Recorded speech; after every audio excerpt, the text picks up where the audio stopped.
बहुत बड़ा बिजनेसमैन एक छोटे से गांव में जाता है। उसका प्लान होता है कि उस गांव में एक फैक्ट्री लगानी है। वो एक ऐसी जगह तक पहुंच जाता है जहां पर उसके सामने नदी होती है और उसके सामने गांव होता है। अब उसके पास में दो ऑप्शंस होते हैं। एक कि वो सड़क के रास्ते से घूम करके उस गांव तक पहुंचे, जिसमें करीब करीब 8 घंटे लगेंगे, क्योंकि डायरेक्ट कोई रास्ता नहीं है वहां तक पहुंचने का। दूसरा कि सिर्फ 20 मिनट में एक नाव में बैठ करके उस नदी को पार करके उस गांव तक पहुंच जाए।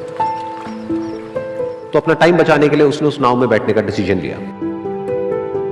वो नाव बहुत ही छोटी सी थी, जिसमें एक तरफ एक आदमी बैठा था जो कि नाव चला रहा था और दूसरी तरफ ये बिजनेसमैन बैठा हुआ था।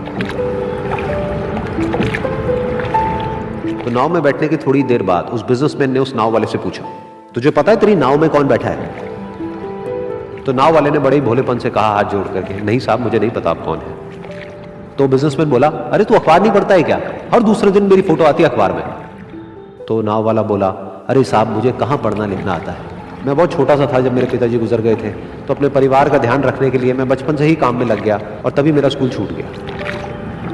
ये सुन करके उस बिजनेसमैन ने उसका मजाक उड़ाते हुए उसको कहा, तुझे पढ़ना लिखना तक नहीं आता है, ऐसी जिंदगी का क्या फायदा? ये सुन करके उस नाव वाले को बुरा तो लगा, लेकिन उसने कुछ नहीं कहा। थोड़ी देर बाद वो बिजनेसमैन उस नाव वाले से बोला, अभी कुछ ही दिन बाद ये जो सामने तू जमीन देख रहा है, यहां पर मेरी एक बहुत बड़ी फैक्ट्री होगी जहां पर हमारे ब्रांड की मिनरल वाटर की बॉटल्स बनेगी। उस नाव वाले को बात समझ नहीं आई। उसने कहा, क्या बनेगा साहब? तो बिजनेसमैन थोड़ा सा इरिटेट होकर के बोला कि हमारे यहाँ पर पानी की बोतलें बनेंगी जो तेरे गांव में नहीं बिकेगी लेकिन शहरों में बहुत बिकती है। अरे कभी तू शहर गया होगा तो तूने देखी होगी पानी की बोतलें रखी होती है दुकानों पर। फिर वो नाव वाला बोला, अरे साहब मुझे कैसे पता होगा, मैं तो कभी इस गांव से बाहर गया ही नहीं। फिर वो बिजनेसमैन उसके ऊपर हंसते हुए बोला, तू कभी इस गांव से बाहर तक नहीं गया, तुझे पता ही नहीं कि शहर क्या होता है? अरे ऐसी जिंदगी का क्या फायदा? उसकी ये बात सुन करके उस नाव वाले को सच में लगने लगा कि मेरी जिंदगी शायद किसी काम की नहीं है।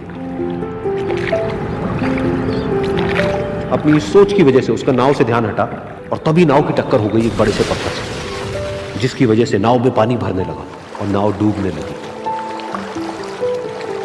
उस जगह पर पानी बहुत ही गहरा था और किनारा दूर था। नाव वाले को समझ आ गया कि अब इस नाव को बचाने का कोई तरीका नहीं है और वो अपनी जान बचाने के लिए नदी में छलांग मारने ही वाला था। तभी उसने उस बिजनेसमैन से पूछा, साहब आपको तैरना तो आता है ना? तो बिजनेसमैन घबरा करके बोला, ऐसा क्यों पूछ रहे हो, मुझे तैरना नहीं आता है।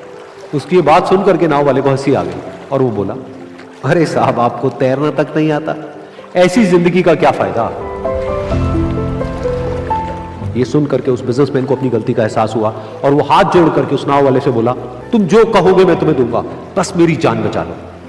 तो उस नाव वाले ने बोला, अरे साहब आप घबराओ नहीं, मुझे सिर्फ तैरना नहीं आता है, मुझे डूबते हुए लोगों को बचाना भी आता है। आप मुझे कस के पकड़ लो, मैं आपको कुछ नहीं होने दूंगा। और फिर उस नाव वाले ने ना सिर्फ अपनी बल्कि उस बिजनेसमैन की भी जान बचाई।